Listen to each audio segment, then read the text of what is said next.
بسم الله الرحمن الرحيم الحمد لله رب العالمين والصلاة والسلام على أشرف الأنبياء والمرسلين وعلى آله وصحبه أجمعين أما بعد السلام عليكم ورحمة الله وبركاته سؤال الله للعباد يوم القيامة الله جل وعلا ባሪያዎቹን ነገ يوم القيامة ይጠይቃቸዋል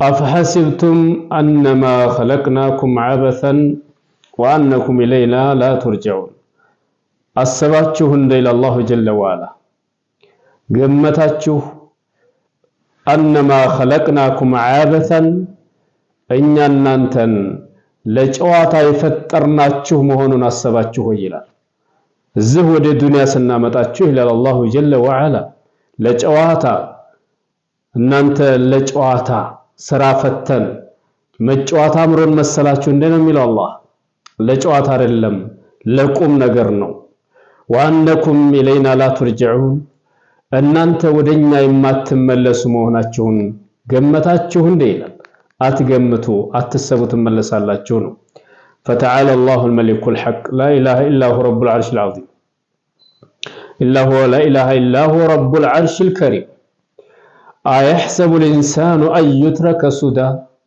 የሰው ልጅ ይገምታል ወይ አዩትረከ ሱደን እንደው ልቅ ተደርጎ መተውን የሚተው መሆኑን ይገምታል ልክ እንደው ይሄንን አድርጊ ሳይባል ይሄን ስራ ይሄን አትስራ ተብሎ ህግ ሳይወጣለት እንደዚህ እንደ እንስሳ ልቅ ተደርጎ እንደሚተው ያስባል ወይ የሰው ልጅ ለአላሁ ጀለ ወዐላ አለም የኩኑ ጥፈተን ሚመን ይዩምና የፍቶት ከፍቶት ጠብታ ከስፐርም የተፈጠረ አይደለምን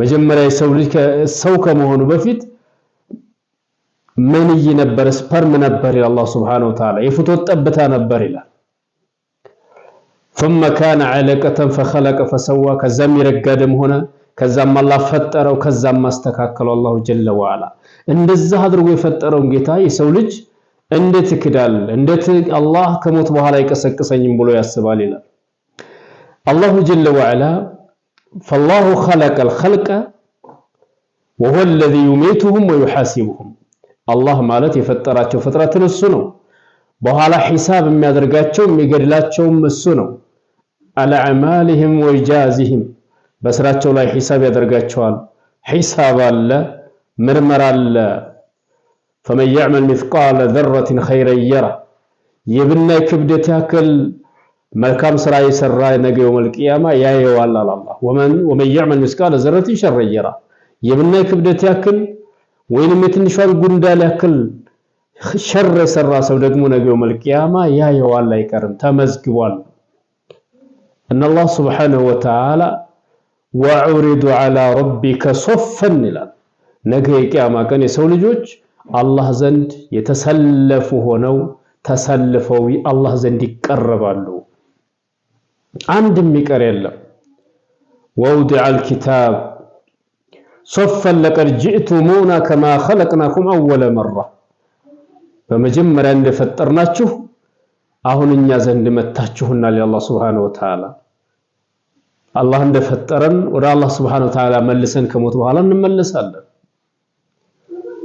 እና አላሁ ጀለ ወዐላ እንደሚመልሰን ነው የሰው ልጅ አላህ ሒሳብ ያደርገናል كما خلقناكم اول مره بل زعمتم ان لن نجعل لكم موعدا ለእናንተ ቀጠሮኛ የማናደርግ መሆናችንን ገምታችሁ ጠርጥራችሁ ነበር ዱንያ ላይ ያላችሁ ይሄው ዛሬኛ ፊት መጣችሁ ይላል አላህ Subhanahu Wa Ta'ala ووضع الكتاب فترى المجرمين መዝገቡ እዛ ይዘረጋል ይቀመጣል እነዛን አመፀኞች ዱንያ ላይ ሲሸፍቱ የነበሩ ታያቸዋል ሙሽፊቂን مما فيه እዛ ስራ መዝገባቸው ላይ ያለውን በዛ ሲጨነቁ ሲፈሩ ታያቸዋል መዝገባቸውን ስለሚያውቁት ويقولون يا ويلتنا ما لهذا الكتاب لا يغادر صغيرة ولا كبيرة ዋጥፋታችን ዋምኞታችን ይህ መጽሐፍ ትንሿንም ትልቋንም የማይተው የሆነ መጽሐፍ ሁሉንም እኮ ጽፎ ይዟታል ይላሉ ووجدوا ما عملوا حاضرا ولا يظلم ربك احدا የሰሩ ስራ በሙሉ ቀርቦ ያገኙታል አላሁ ጀለ ወዐላ ማንንም አይበድልም ማንንም ባልሰራው ስራ አይቀጣም ማንንም ደግሞ የሰራውን ስራ አላህ ጀለ ወዐላ አይቀንስበትም።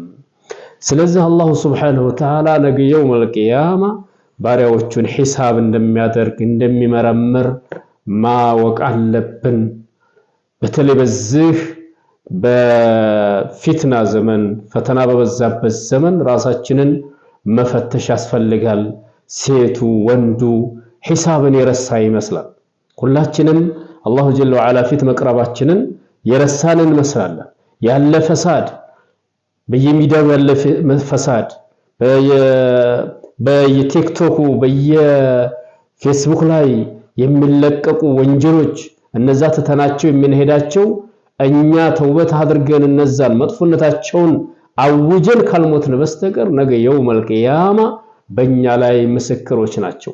አላሁ ጀለ ወዐላ ሁሉም እንደሚጠይቅ ወላ ተቅፉ ማ ለይሰ ለከ ቢሂ ዒልም በማታውቀው ነገር አትከታተል ይላል። በማታውቀው ነገር ውስጥ ገብተህ አትዘባርቅ ማለት ነው። ኢነ ሰምዐ መስሚያ ጆሮ ወልበሶረ ዐይን ወልፉዓደ ልብ ኩሉ ኡላኢከ ካነ ዐንሁ መስኡላ። ይህ ሁሉ ነገ የውመል ቂያማ ምን አይተሃል፣ ምን ሰምተሃል፣ ምን አስበህ ነበር? ነገ የውመል ቂያማ ሁሉ ተጠያቂ ሌላ አላህ በቁርአን። ዛሬ አይናችን ሐራም ላይ መጥፎ ነገር ላይ የምንሰማራ ከሆነ ነገ የውመል ቂያማ በጣም አደጋ ነው። ሒሳብ አለ። ሒሳብ ስላለ ይህንን በደንብ ማወቅ አለብን ማለት ነው።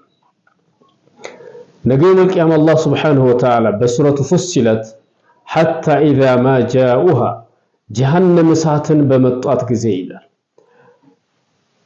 ሸሂደ ዐለይሂም ሰምዑሁም ወአብሷሩሁም በእነሱ ላይ መስሚያቸው ማየቻዎቻቸው ወጁሉዱሁም ቆዳዎቻቸው በሙሉ ይናገራሉ፣ ይመሰክሩባቸዋል። አካላችን በሙሉ ቢማ ካኑ ይዕመሉን ይሰሩት የነበሩትን በሙሉ አይናቸው፣ ጆሮአቸው፣ ቆዳቸው በሙሉ ይናገራል።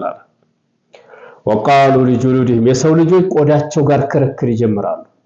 የራሳቸው ቆዳ ጋር ምን ይላሉ? ሊመ ሸሂድቱም ዐለይና ለምን መሰከራችሁብን በእኛ ላይ? ቃሉ አንጠቀነ አላሁ አለዚ አንጠቀ ኩለ ሸይ ሁሉን ነገር ያናገረ ጌታ እኮ እኛን አናገረን ይላል። ቆዳ ማለት ነው። ዛሬ ምላስ እኮ አላህ የሚያናግራት እንደማንኛውም ስጋ ናት እኮ ምላስ፣ ግን ተናገሪ ብላት ያው ትለፈልፋለች። ይሄ ደግሞ ሌላው ዛሬ እድል ያልተሰጠው ነገ መልቂያም አካላችን በሙሉ ይናገራል። ሁሉን ነገር ያናገረ ጌታ አናገረን ይላል። ወሆ ኸለቀኩም አወለ መራ ወኢለይሂ ቱርጂዑን መጀመሪያ የፈጠራችሁ እሱ ነው፣ የምትመለሱም ወደሱ ነው። ወማ ኩንቱም ተስተቲሩነ አየሽሀደ ዐለይኩም ሰምዑኩም ወላ አብሷሩኩም አይኖቻችሁ፣ ጆሮዎቻችሁ፣ ወላ ጁሉዱኩም ቆዳዎቻችሁ ከእናንተ ላይ የሚመሰክሩባችሁ ከመሆኑ እኮ የምትደበቁ አልነበራችሁም። ወንጀል ስትሰሩ የምትደበቁ አልነበራችሁ። ይሄ ሁሉ እንዳይመሰክርባችሁ። ወላኪን ظننتم أن الله لا يعلم كثيرا مما تعملون ግን እናንተ ገመታችሁ አላህ እናንተ ከምትሰሩት ብዙውን እንደማያውቅ አያውቅም ብላችሁ ገመታችሁ ነበር ይባላል ነገ የውመል ቂያማ። ወዛሊኩም ይህ እኮ ظنكم الذي ظننتم بربكم በጌታችሁ የጠረጠራችሁት የገመታችሁት መጥፎ ጥርጣሬ ነው ይባላሉ። አርዳኩም አዋረዳችሁ ፈአስበሕቱም من الخاسرين ከከሳሪዎችም ሆናችሁ ይባላሉ። ወየስቢሩ ቢታገሱ ፈኢየስቢሩ ቢታገሱ ፈናሩ መስወን ለሁም እሳት የነሱ መኖሪያ ናት፣ እዛው ይታገሱ። ወየስተዕቲቡ ፈማሁም ሚነል ሙዕተቢን ይቅርታ ጠይቀው ወደ ዱንያ መመለስ ሲፈልጉ አላህ ሱብሓነሁ ወተዓላ ይቅርታቸው እንደማይጠይቃቸው በግልጽ ይናገራል ማለት ነው። ስለዚህ የውመል ቂያማ አላህ ሂሳብ ያደርገናል በሰራነው ስራና ኸይር ማብዛት ከወንጀል መቆጠብ ይኖርብናል። ሰላም አለይኩም ወራህመቱላሂ ወበረካቱ።